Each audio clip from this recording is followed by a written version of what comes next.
بسم اللہ الرحمن الرحیم۔ السلام علیکم ورحمۃ اللہ۔ میں ڈاکٹر کامران چغتائی آج پاکستان کے مشہور ادیب، ڈرامہ نگار، مزاح نگار، پاکستان کا درد دل میں رکھنے والے انور مقصود صاحب کے کچھ اقوال۔ اگر اذانوں سے فرق نہیں پڑ رہا تو 10 روپے کی چیز کو 10 روپے میں بیچ کر دیکھو، شاید اللہ کو رحم آ جائے۔ اس معاشرے میں عورت کا مقام کیسے بلند ہو سکتا ہے جہاں مردوں کی لڑائی میں گالیاں ماں بہن کو دی جاتی ہیں؟ جس ملک کے جنرل سٹور ہوں، کرنل چاول ہوں، کیپٹن سگریٹ ہوں اور AC/DC پنکھے ہوں، اس ملک کا سدھرنا مشکل ہے۔ حاجیوں کی تعداد میں پاکستان دوسرے نمبر پر اور دنیا کے ایماندار ملکوں میں 160ویں نمبر پر آتا ہے۔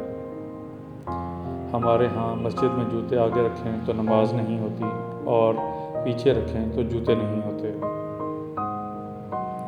ریاست ماں ہوتی ہے لیکن امیر کی سگی اور غریب کی سوتیلی۔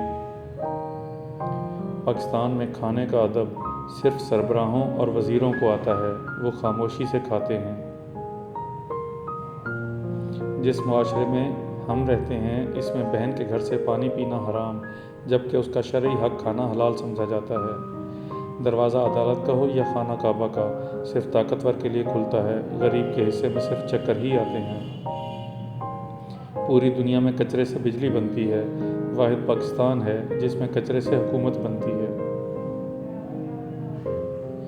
پاکستان بڑا عظیم ملک ہے، اس میں یونیورسٹی سے نکلے لوگ رکشے چلا رہے ہیں جبکہ جیل سے نکلے لوگ ملک گھڑی بیچ کر ملک میں سڑک بنانا ملک بیچ کر لندن میں فلیٹ بنانے سے بہت بہتر ہے۔